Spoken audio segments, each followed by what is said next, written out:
Baik, Assalamualaikum warahmatullahi wabarakatuh. Waalaikumsalam warahmatullahi wabarakatuh.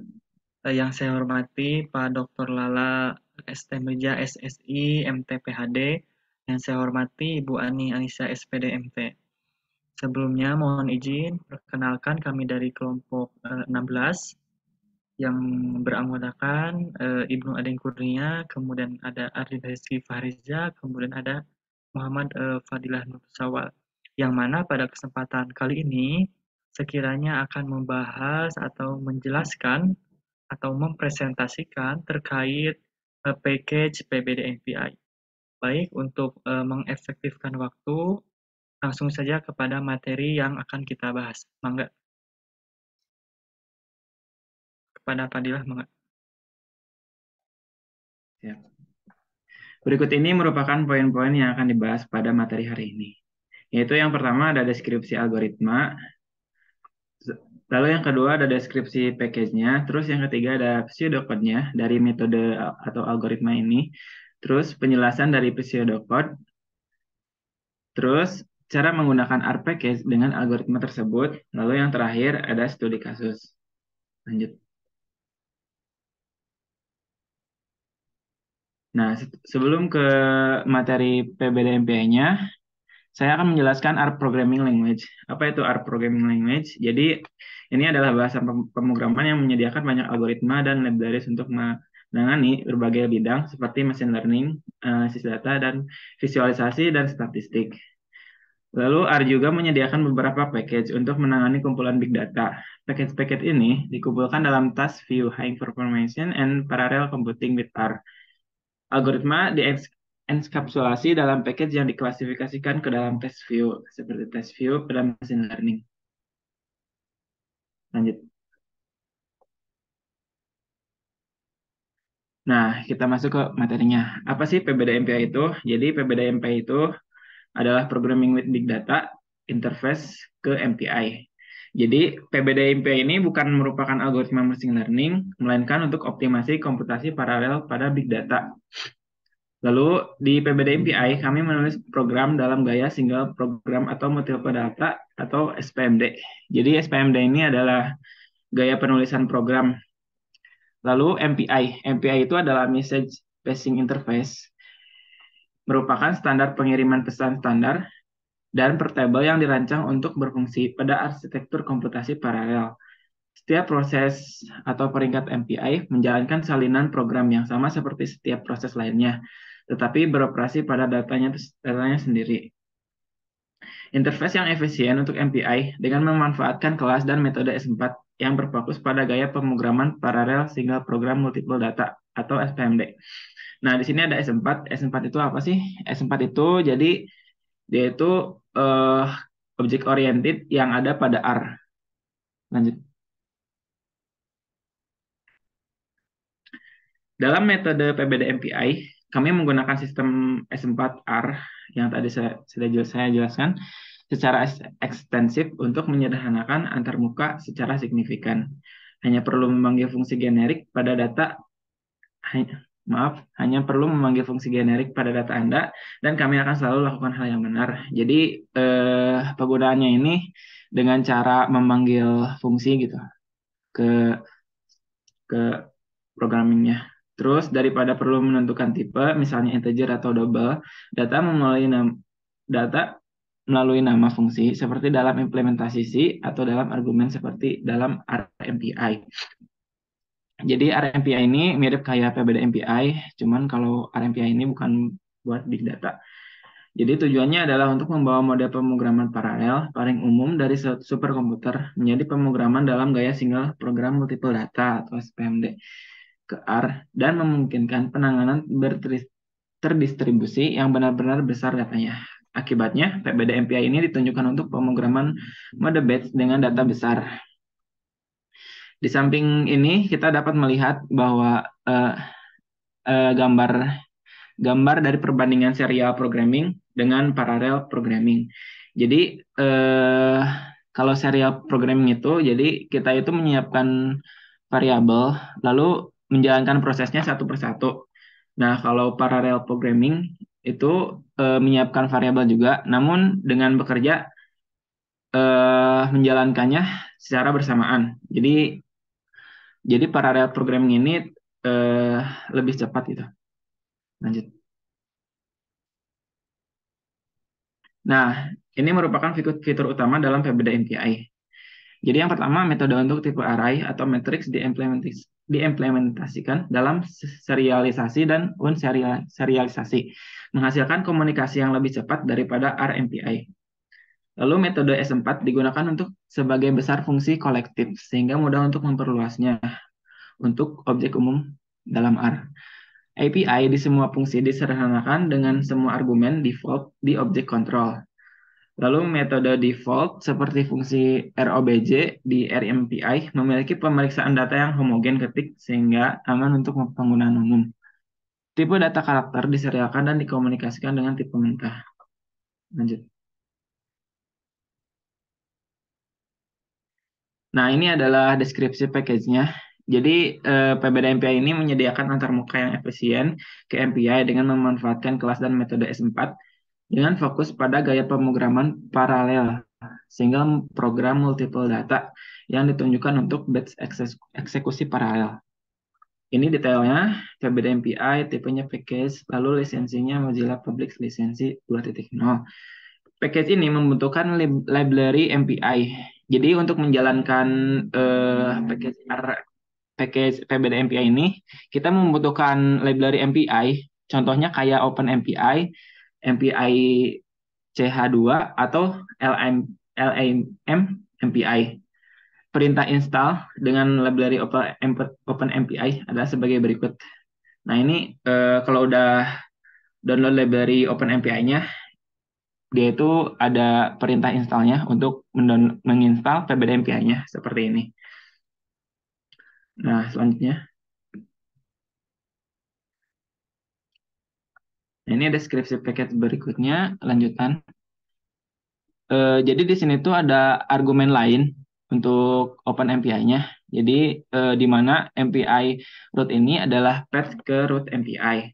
Setelah membuat library PBDMPI, proses standar dimulai dari init yang menetapkan dua global variabel com size dan com range. Proses standar harus diakhiri dengan finalisasi sebagai besar fungsi diasumsikan berjalan di SPMD, yaitu dalam mode batch. Jadi kalau misalkan menjalankan PBDMPI ini harus dimulai dari init dan diakhiri dengan finalisasi. Idealnya sebagai besar kode dijalankan dengan MPI-exe dan R-script bersama-sama. Nah, jadi kalau udah selesai gitu, ngejalaninnya dengan MPI-exe dan R-script gitu. Yang di bawah ini adalah contohnya. Lanjut. Lalu ini adalah sumber package memberikan beberapa contoh berdasarkan PBDMPI. Nah, ini adalah contoh file sumber package-nya. Oke, lanjut aja. Nah, ini contoh lainnya seperti ini. Oke, lanjut aja. Nah, selanjutnya pseudocode akan dijelaskan oleh Ibnu Adeng. Silakan. Baik. Baik, yang berikutnya atau yang ketiga ialah terkait pseudocode dari metode atau algoritmanya.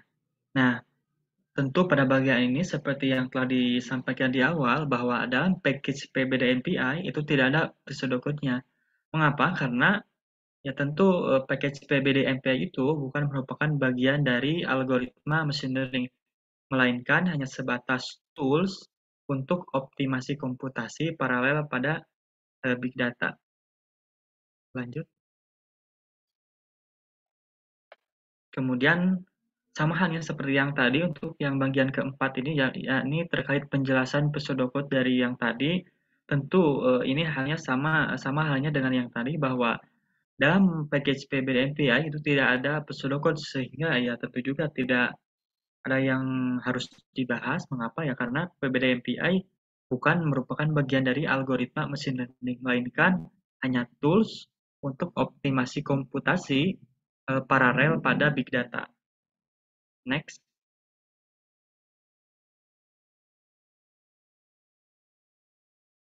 Lanjut. Baik, yang kelima ialah cara menggunakan R package dengan algoritma tersebut. Nah, dengan beberapa hal pengalaman gitu ya, bahwa seseorang dapat dengan mudah mengkonversi script R yang ada dengan teknik yang cepat yang memparalelkan kode serial. Nah, tentu PBDMPI ini cenderung mengurangi upaya pemrograman, menghindari teknik MPI yang rumit, dan mendapatkan kinerja komputasi. Sehingga fungsi komunikasi utama dalam PBDMPI dan fungsi serupa yang terkait dari RMPI tercantum sebagai berikut. Ada beberapa di antaranya, ada algetter, kemudian ada alreduce, kemudian ada bigcase, kemudian ada getter, kemudian ada RIS, kemudian ada reduce, kemudian ada scan. Hal itu perlu dilakukan perbandingan dua script yang bernilai sama untuk PBDMPI dan untuk RMPI. Nah, kami menjalankannya dengan dua prosesor dan mendapatkan waktu komputasi yang tercantum dalam berikut ini. Lanjut.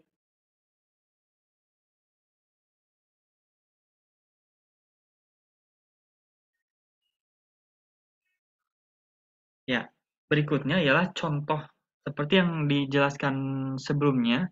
Pada contoh pertama itu ialah script untuk spmd.r. Kemudian untuk contoh yang kedua merupakan script RMPI. Nah, bisa terlihat pada contoh pertama dan contoh kedua, dari kedua tersebut bahwa diperoleh PBDMPI itu lebih efisien daripada RMPI dengan daftar dan matriks sebagai berikut. R output-nya ialah untuk demo dari spmd.r, S default-nya itu untuk user-nya itu dapat 1,68.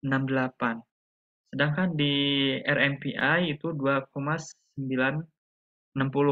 Nah, kemudian untuk matriksnya di SPMD itu dapat 0,95, kemudian di RMPI-nya dapat 3,12. Nah, dari itu dapat disimpulkan bahwa PBDMP itu lebih efisien daripada RMPI dengan metode daftar dan matriks. Next.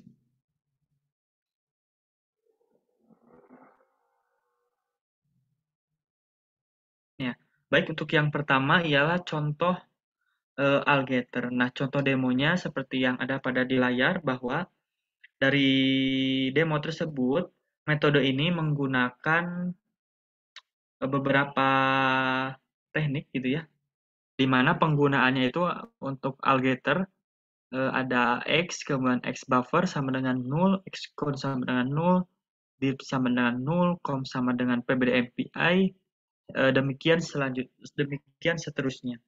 Argumen. Argumen itu ialah penjelasan dari beberapa sintaks di atas, misalnya pada X, X merupakan objek yang akan dikumpulkan dari semua jajaran, kemudian X buffer ialah penyangga untuk menahan objek kembali, kemudian X count ialah vektor panjang com size yang berisi semua panjang objek, kemudian this merupakan si 0L com sum, X count secara default, kemudian com ialah nomor komunikator, kemudian unlist merupakan eh, tempat kembalinya unlist. Singkat ya, mengumpulkan objek dari setiap peringkat dalam komunikator yang sama. Nah, hasilnya ialah daftar panjang comsite.com, kemudian yang dikembalikan secara default. Next.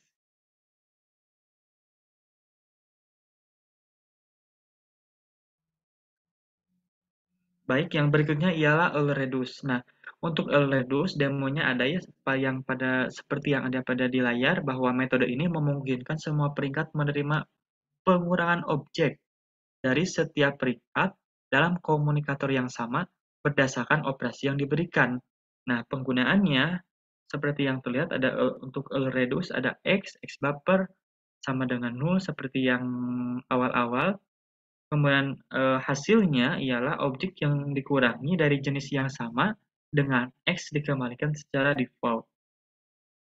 Lanjut.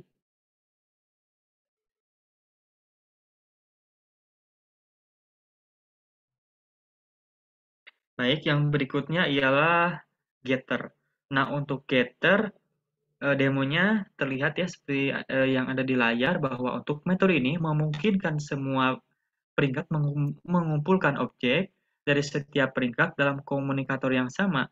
Pengambilan default adalah daftar panjang yang sama dengan COM-size. Nah, untuk detailnya bahwa semua X pada semua peringkat kemungkinan dianggap memiliki ukuran dan tipe yang sama. Misalnya X buffer untuk X count dan untuk div. Nah, dapat baik itu dapat berupa null atau tidak ditentukan.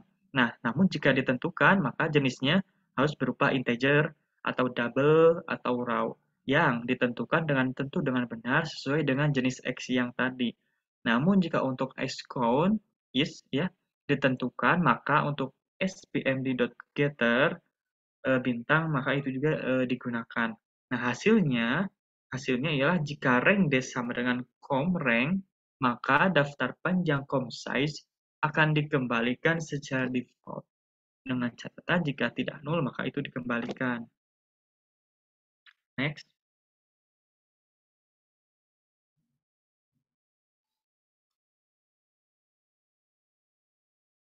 lanjut. Selanjutnya akan dijelaskan oleh saya. Di sini ada PBD apply. Fungsi apply bekerja dengan jenis data matrik atau array. Kita dapat menentukan apakah suatu fungsi hanya akan diterapkan pada kolom saja, baris saja, atau keduanya. Untuk penggunaannya dapat dilihat terdapat argumen X dan margin. Untuk hasilnya ada list atau matriks. Lalu ada lapply. Fungsi lapply berguna untuk melakukan operasi list dan mengembalikan output dengan panjang yang sama dari input aslinya. Lapply mengambil list, vektor, atau data frame sebagai masukan dalam versi paralel.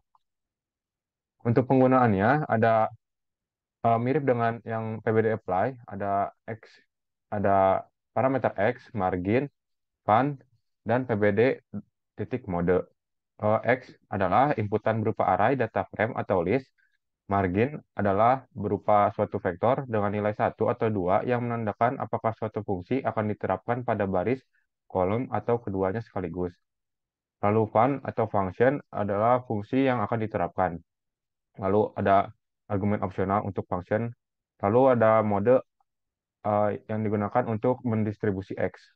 Hasil dari LFA ini adalah berupa list. Lalu ada Bikes method.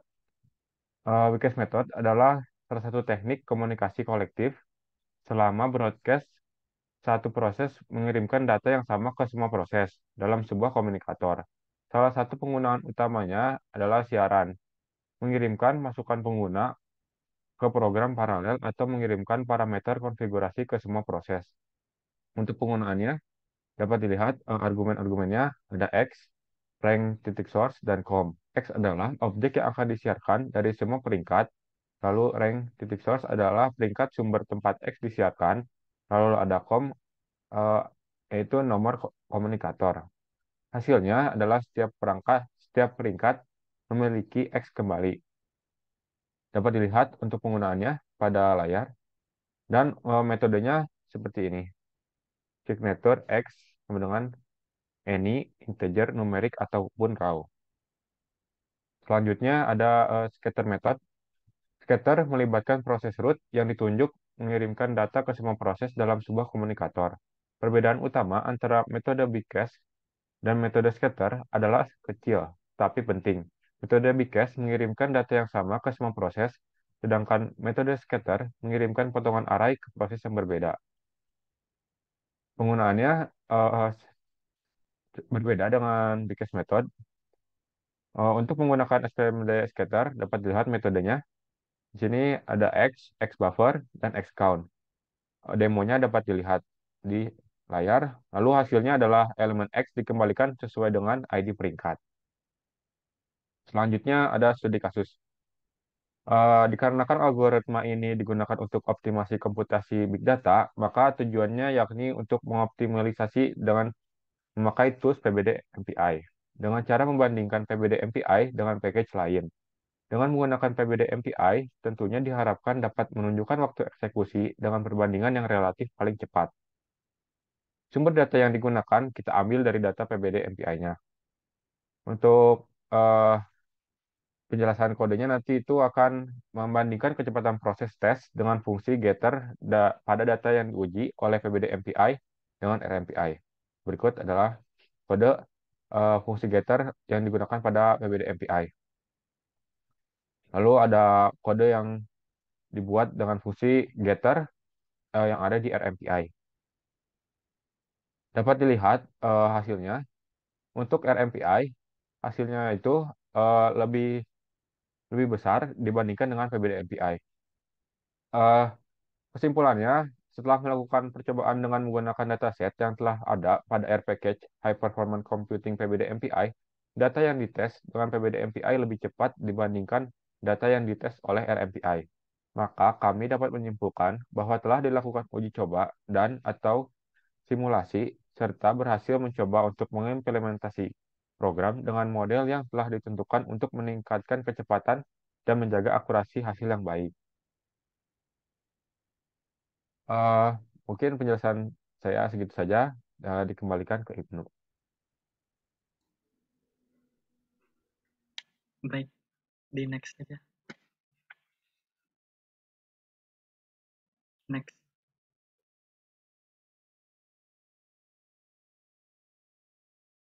Baik, demikianlah mungkin pemaparan dari kelompok kami, Ibu dan Bapak. Kiranya mudah-mudahan apa yang telah kami sampaikan bisa mungkin menambah wawasan Bapak dan Ibu. Sebelumnya saya mengucapkan terima kasih atas perhatiannya. Mohon maaf apabila terdapat kesalahan ketika kami menjelaskan materi dan mohon maaf juga atas segala kekurangannya. Demikian Bapak Ibu yang dapat kami sampaikan. Akhir kata, wassalamualaikum warahmatullahi taala wabarakatuh.